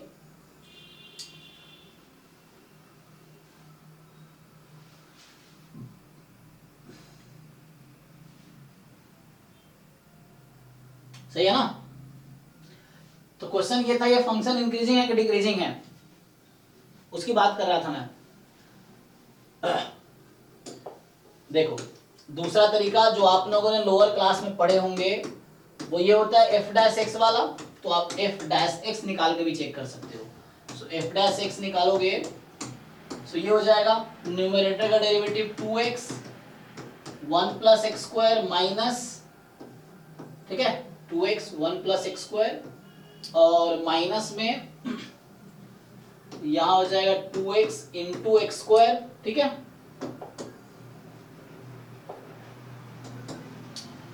सो 2x × 1 + x², और यहां से 2x × x², तो यहां आ गया आपका 2x अपॉन 1 + x² का होल स्क्वायर। अब देखो, क्या आपको लगता है कि x की वैल्यू मैं कुछ भी रख दूं तो ये हमेशा पॉजिटिव रहेगी? ऐसा तो नहीं है ना। तो x जब पॉजिटिव है तो ये पॉजिटिव रहेगी, तो मतलब पॉजिटिव x के लिए इंक्रीजिंग फंक्शन है, और x जब नेगेटिव रखेंगे तो इसकी वैल्यू नेगेटिव आ जाएगी। मतलब ये कहना चाह रहा हूं मैं कि f' is positive for all x is positive, यहाँ लगाना तो ये लगा सकते हो आप, और f' is negative for all x is negative, ये है। तो मतलब फंक्शन इंक्रीजिंग होगा अगर x पॉजिटिव है, फंक्शन डिक्रीजिंग होगा अगर x नेगेटिव है ना। फंक्शन डिक्रीजिंग होगा अगर x आपका नेगेटिव है। तो ये पूरे r पे इंक्रीजिंग तो नहीं है ना। तो यहाँ जो मैं लिखा था इज इंक्रीजिंग फंक्शन, ये भी गलत है। इंक्रीजिंग मतलब पूरे डोमेन पे इंक्रीजिंग होने चाहिए तब है ये, तो या तो लिखूं यहाँ ऑन r, तो ये दोनों गलत है। रेंज ये भी गलत है, डोमेन ओके है, रेंज 0 पे क्लोज था ना, तो यहाँ सिर्फ पहला ऑप्शन करेक्ट होगा। अच्छा डोमेन r क्यों है? क्योंकि मैं x कुछ भी रखूंगा तो ये फंक्शन डिफाइंड रहेगा, मतलब x की वैल्यू में कुछ भी पुट करूं, कोई भी रियल नंबर, तो ये फंक्शन हमेशा डिफाइंड है। There is no x at which this function is not defined. So इसीलिए इस फंक्शन का जो डोमेन है रियल नंबर है। अभी तक कुछ कंफ्यूजन है? तो मैंने 2-3 चीज यूज किया जिसको मैं यहाँ पे डेफिनेशन लिखा देता हूँ। एक तो मैं यूज कर रहा था इंक्रीजिंग फंक्शन, हालांकि बाद में डिटेल में पढ़ाऊंगा, अभी जस्ट मैं आपको एक जो मैं तरीका यूज कर रहा था वो बता देता हूं जो करना चाह रहा था। इंक्रीजिंग फंक्शन, तो इसका जो डेफिनेशन, एक्चुअली मेन डेफिनेशन ये है कि if x1 is less than x2 then fx1 is less than equal to fx2। ये इंक्रीजिंग फंक्शन का डेफिनेशन है। अगर ऐसा हर फंक्शन में हो रहा होगा तो हम उसको बोलेंगे इंक्रीजिंग फंक्शन है। कुछ बुक में इसी को नॉन डिक्रीजिंग भी लिखते हैं लोग, ये है। और अगर स्ट्रिक्टली इंक्रीजिंग फंक्शन है, स्ट्रिक्टली इंक्रीजिंग फंक्शन, ठीक है, तो इसका मतलब है कि अगर if x1 is less than x2 then fx1 is strictly less than fx2। बस ये इक्वलिटी का फर्क है, देखो यहाँ स्ट्रिक्ट इक्वलिटी, यहाँ पे स्ट्रिक्ट है, तो ये मैं अभी इससे चेक करना चाहिए, डेफिनेशन है इसे मैं चेक करना चाह रहा था। बाकी वो वाला थ्योरम है कि f' पॉजिटिव है तो फंक्शन इंक्रीजिंग होगा, तो वो तब है जब फंक्शन डिफरेंशिएबल होगा। अब डिफरेंशिएबल हमें डिस्कस करना है बाद में कि कौन सा फंक्शन डिफरेंशिएबल है, कौन सा फंक्शन डिफरेंशिएबल नहीं है, ये सब भी डिस्कस करना है। तो मैं बोल रहा हूँ ये वाला थ्योरम तब काम आएगा ना, फंक्शन डिफरेंशिएबल है। जो फंक्शन डिफरेंशिएबल नहीं है उसको डेरिवेटिव भी नहीं कर सकते, तो उसको कैसे चेक करेंगे इंक्रीजिंग है कि डिक्रीजिंग है, तो यहाँ से चेक करेंगे इससे, ठीक है। तो अभी हम लोग कहाँ पे थे, वापस आ जाता हूँ पॉइंट पे सीधा। सो अभी हम यहाँ पे थे, है ना, मेनली हम देख रहे थे डोमेन, कोडोमेन, रेंज, है ना, डोमेन, कोडोमेन और रेंज फाइंड कर रहे थे। तो एक दो क्वेश्चन स्ट्राइक, अच्छा different type of function discuss करना है, तो मुझे लगता है इसको मैं आगे कंटिन्यू करता हूँ, ठीक है। लोगों हाँ मुझे इंटरवल बताना था, देखो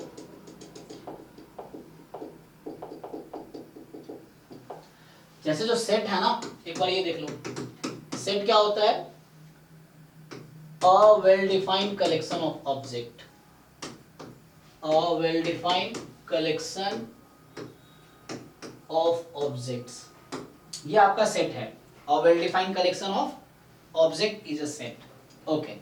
जैसे एग्जांपल के लिए कोई भी, जैसे ये एक सेट है,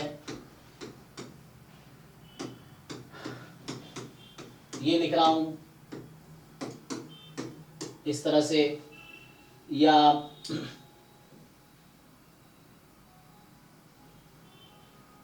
ठीक है ना, ये एक सेट है, R एक सेट है, ये सब सेट है ना वेल डिफाइंड, ये आप कुछ वर्ड में लिख सकते हैं। सो अब सेट क्या क्या हो सकता है, जैसे एक सेट है, सो हो सकता है ये एम्प्टी हो, एम्प्टी पता ना आप लोगों को, एम्प्टी सेट का क्या डेफिनेशन होगा, फाइव जिसको बोलते हैं ना हम लोग, एम्प्टी सेट का क्या डेफिनेशन होगा,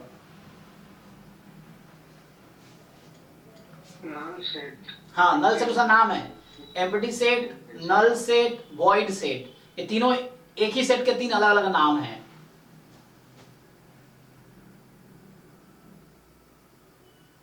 empty set, null set, void set, एक ही सेट तीन नाम है ना। डेफिनेशन क्या है, हाउ डू यू डिफाइन, किसी को कैसे बताओगे एम्प्टी सेट क्या है? यस यस, किसमें एक भी एलिमेंट नहीं है, है ना, so it does not have any element, इसमें कोई एलिमेंट नहीं है, तो इसको बोलेंगे हम एम्प्टी सेट है, सिंपल, कोई एलिमेंट है ही नहीं इसमें। दूसरा इसमें हो सकता है पॉसिबिलिटी कि ये नॉन एम्प्टी हो, ये नॉन एम्प्टी हो, सो मतलब कम से कम एक एलिमेंट तो है। डेफिनेशन क्या होगा कि there is at least one element inside this, ये। अब इसके फर्दर दो क्लासिफिकेशन हो सकते हैं कि नॉन एम्प्टी है तो फाइनाइट भी हो सकता है, और या इनफाइनाइट हो सकता है। इनफाइनाइट के फर्दर दो क्लासिफिकेशन हैं, क्या क्या,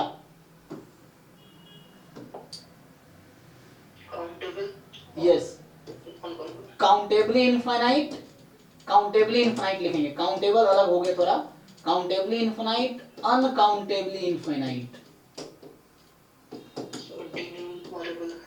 हाँ काउंटेबल का मतलब, हाँ हाँ, काउंटेबल का मतलब क्या होता है, काउंटेबल सेट क्या होता है,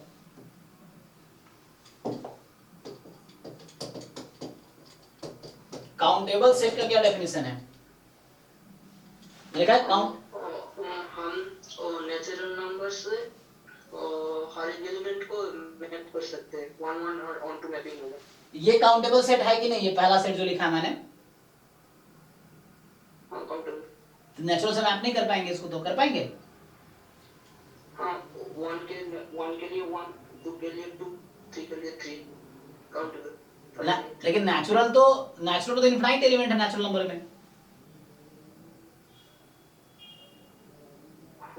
मतलब हम नेचुरल नंबर को कोई सबसेट होगा तब भी चलेगा, ओके नेचुरल नंबर से मैपिंग कर सकते हैं। गॉट इट, आप सही कह रहे हैं, ठीक है।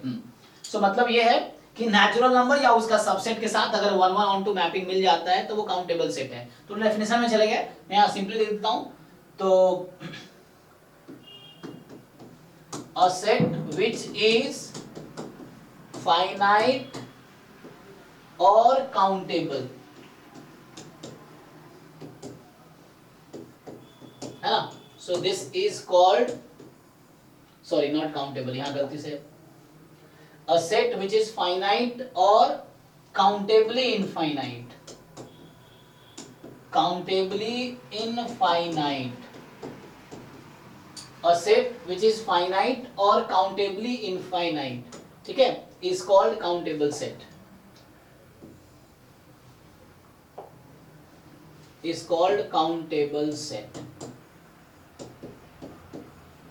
ठीक है, is called countable set। तो मतलब फाइनाइट वाला और काउंटेबली इनफाइनाइट वाला दोनों इंक्लूडेड है। तो एक नाम जब बोलेंगे तो काउंटेबल सेट का मतलब इसमें फाइनाइट सेट भी आ जाएगा, और इसमें है ना ये फाइनाइट है ना, इनफैक्ट एम्प्टी सेट भी फाइनाइट सेट ही है। सो ये एम्प्टी सेट जो है वो भी फाइनाइट सेट ही है। एम्प्टी सेट इज फाइनाइट, और है ना, तो ये तीनों मिलके काउंटेबल बनाता है, चाहे एम्प्टी हो, चाहे फाइनाइट हो, चाहे काउंटेबल इनफाइनाइट हो, ये तीनों मिलके countable set. Empty set is also countable set, ठीक है। Any confusion? हाँ, मैं इंटरवल की बात कर रहा था, ये थोड़ा नंबर सिस्टम में आते हैं। सो इंटरवल्स, अच्छा सेट्स में जैसे बोल रहे थे ना, जो मैं सेट्स लिख रहा था, तो ये कर्ली ब्रैकेट का मतलब क्लियर है आप लोगों को? ये कर्ली ब्रैकेट का मतलब है कि इसमें 3 ही एलिमेंट है और कोई नहीं है। ये कर्ली ब्रैकेट का मतलब ये है, जैसे पैरेंथेसिस लिखते हैं a, b, ये स्मॉल ब्रैकेट है ना, सो क्या लिखते हैं आप लोग, इसका क्या मतलब होता है कि x belongs to real number such that x की वैल्यू a और b के बीच होगी, वो सारे एलिमेंट आएंगे।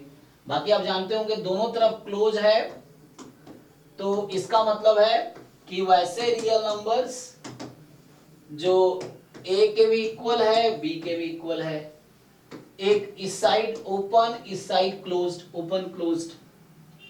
सो यहां भी यही मतलब है, वैसे रियल नंबर्स जहां पे a पे ओपन है, b पे क्लोज्ड है, और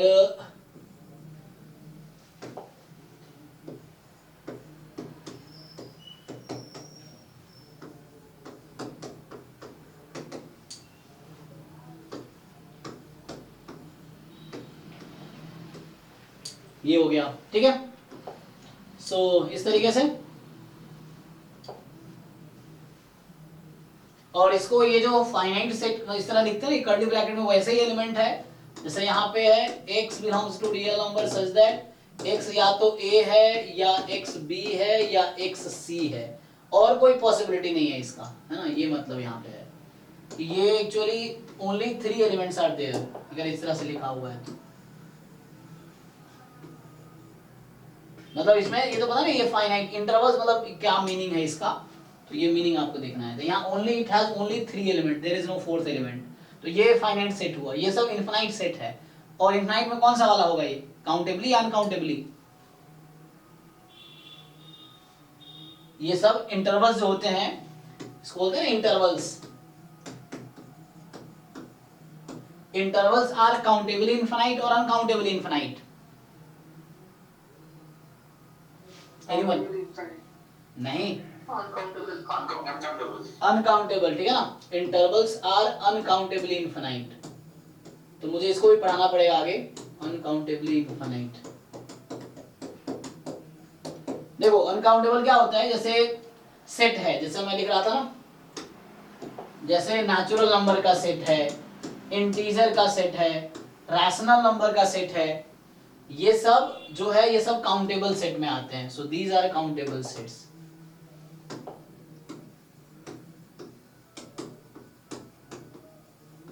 ठीक है, जैसे इररेशनल नंबर है, रियल नंबर है, कॉम्प्लेक्स नंबर्स हैं, इंटरवल्स हैं।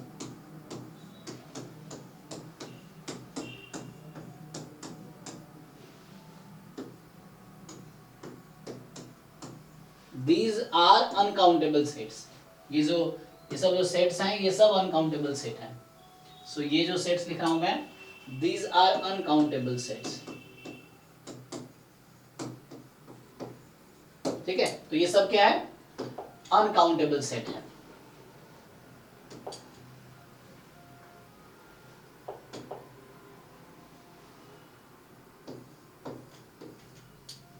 ओके, तो ये सब है।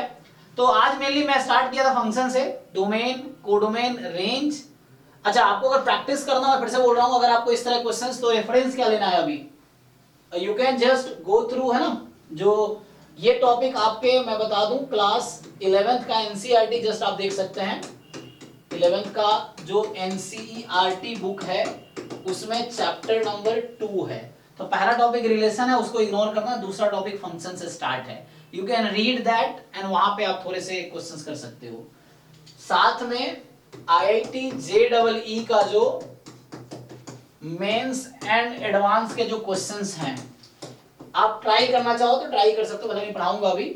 सो ये वाला मैंने वहां पे ऐड कर रखा है। ये ड्राइव में आप जाओगे, जो ड्राइव है हमारा, उस ड्राइव में जब आप जाओगे तो एक फोल्डर होगा, ड्राइव आपके व्हाट्सएप ग्रुप के डिस्क्रिप्शन में लिंक है, क्लिक करो उस पर, रिक्वेस्ट एक्सेस मांगेगा तो आप रिक्वेस्ट करना, फिर यहाँ से अलाउ कर दूंगा मैं। तो ड्राइव में एक है टॉपिक वाइज असाइनमेंट नाम का फोल्डर है, टॉपिक वाइज असाइनमेंट ऐसा लिखा होगा jam/get, ये एक फोल्डर है। इस फोल्डर के अंदर जाओगे तो इस फोल्डर में जाके देखना, उसमें अंदर एक फोल्डर होगा फिर से बेसिक असाइनमेंट्स, ऐसा कुछ होगा, basic assignments,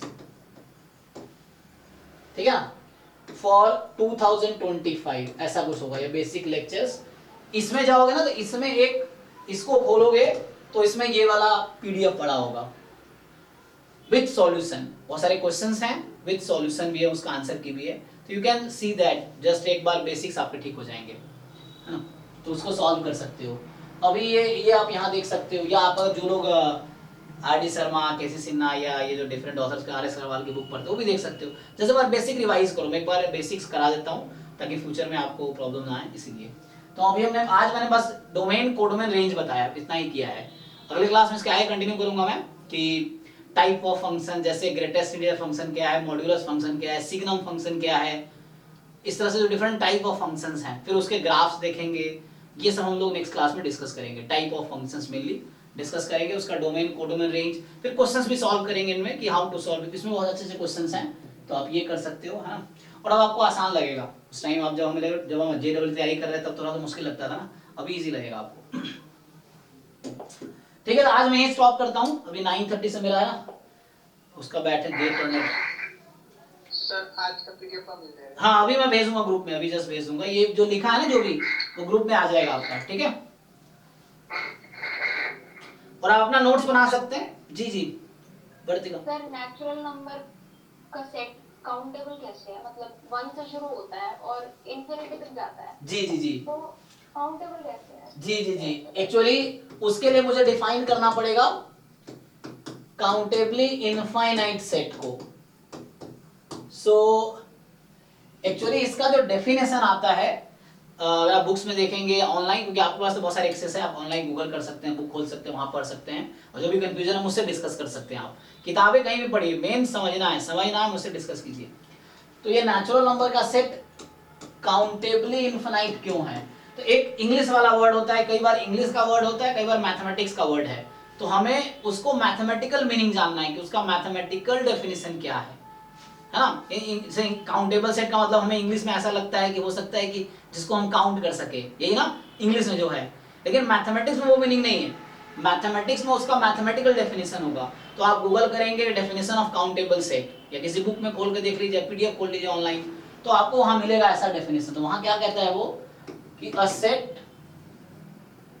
S is called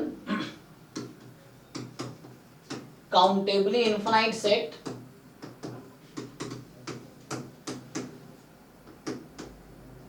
ठीक है ना। मैं फिर जो इंग्लिश का वर्ड है काउंटेबल, इंग्लिश का जो वर्ड है तो उसका मतलब जिसको काउंट कर सके, तो वो यहाँ मीनिंग नहीं है। इंग्लिश मैथमेटिक्स में वो मीनिंग नहीं, मैथमेटिकल अलग डेफिनेशन है, आपको मैथमेटिकल डेफिनेशन में फिट करना पड़ेगा जब कुछ चेक कर रहे हैं। तो ये कहता है कि a set S is called countably infinite set if and only if notation clear है कुछ लोगों को? एक होता है इफ देन, है ना, तो इफ समथिंग देन समथिंग। एक होता है if and only if. So if and only if का मतलब हो गया बोथ साइड। इफ देन का ये साइन होता है one sided road. If and only if का मतलब टू वे रोड, इधर से इधर जा सकते हैं, इधर से इधर आ सकते हैं, मतलब ये वाला इसको इंप्लाई करता है, ये वाला इसको इंप्लाई करता है, ये वन वे रोड है। तो इफ देन स्टेटमेंट जो होता है वन वे रोड है, you can not come back, मतलब सेकंड वाला फर्स्ट को इंप्लाई नहीं कर सकता है, बट फर्स्ट वाला सेकंड को इंप्लाई करेगा। इफ एंड ओनली इफ कहीं मैं लिखता हूं, इसी को शॉर्ट में मैं आई डबल एफ लिखूंगा। आई डबल एफ का मतलब इफ एंड ओनली इफ, ठीक है। तो ये तो जस्ट आपका नोटेशन समझा रहा हूं मैं।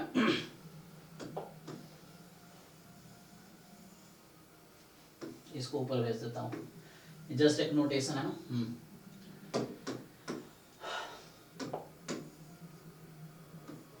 So a set S is called countably infinite set if and only if.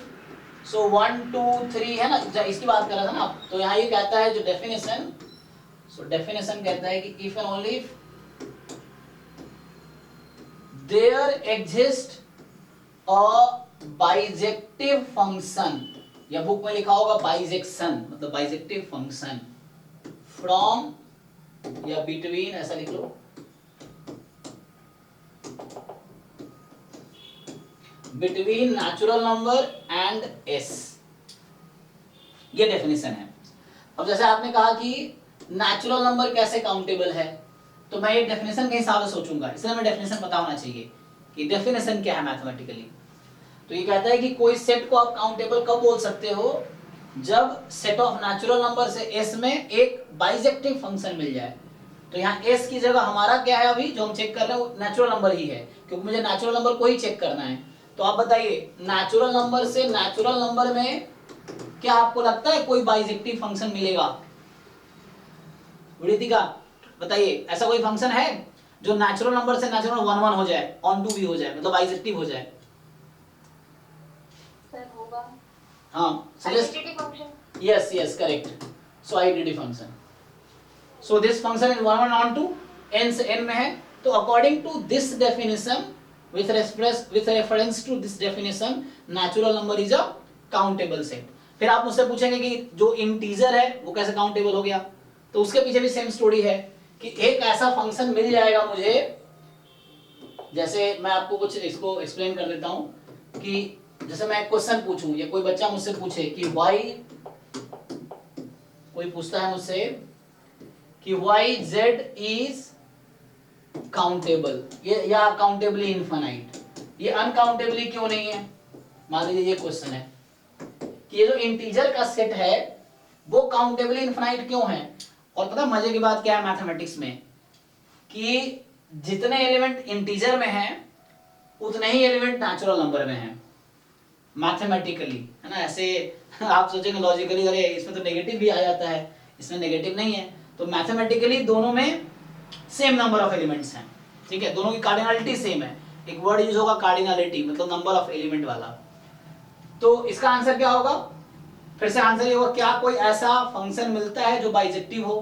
कहां से कहां तक? z से n में, जैसे मैं लिखता हूं। So question is there exist a function which is bisective from integer to n, ऐसा ये है, या n to integer between them, है ना। तो ऐसा भी सोच सकते हैं कि ऐसा कोई फंक्शन है क्या जो नेचुरल नंबर से इंटीजर में बाइजेक्टिव हो जाए। यस देखिए, सो एफ एन, तो यहाँ n कर दो, अभी नेचुरल नंबर है तो सो एफ एन मैं लिख सकता हूं, एक लिख लो आप -n/2 जब n ऑड है, नहीं n इवन है, जब n इवन है, और प्लस n + 1/2 जब n ऑड है। ठीक, अब देखिए क्या हो रहा होगा, चेक करते हैं जरा, कुछ बन रहा है तो यहाँ है नेचुरल नंबर, यहाँ है इंटीजर, तो 0 इधर -1 -2 एंड डॉट डॉट डॉट, इधर 1 2 3 डॉट डॉट डॉट, यहाँ होगा 1 2 3 4 5 डॉट डॉट डॉट डॉट। चलिए 1 का इमेज कहाँ जाएगा? 1 तो ऑड है तो 1 + 1/2, तो 1 का इमेज तो 1 पे ही जाएगा। 2 का इमेज कहाँ जाएगा? ओके, तो मुझे यहाँ पे n-1 लिखना पड़ेगा। Instead of n+1 I have to write n-1। चलिए तो अब देखते हैं।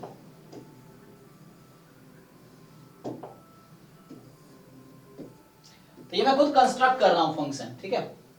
सो 1 का इमेज चला जाएगा 1 ऑड है ना, तो 1 का इमेज 0 पे, 2 का इमेज 2 इवन है 2 -1 पे, 3 का इमेज 3 -1/2 1 पे, 4 का इमेज -2 पे, 5 का इमेज 2 पे, 6 का इमेज -3 पे।